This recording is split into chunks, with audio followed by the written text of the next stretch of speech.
I am the tofu golem. Please enjoy the video. You start by making the corner predictable. Remove trim and protect the floor, then measure wall heights and add about 5-7 cm overlap to each wallpaper strip so you can wrap the corner.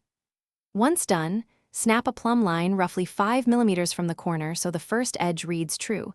This gives you a small gap to tuck the paper.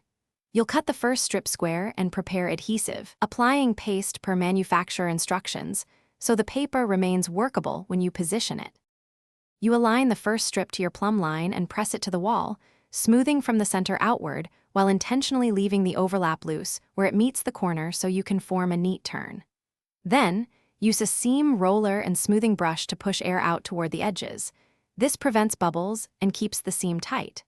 After it's settled, trim excess carefully at the ceiling and base with a sharp blade, and maintain a small 1 to 2 mm gap at any adjacent trim for expansion.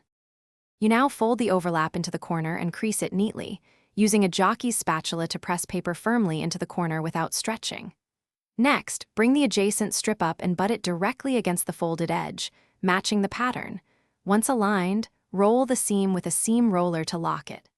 If you see bubbles or misalignment, lift the seam gently, reapply a thin coat of paste, reposition the strip, then re-roll.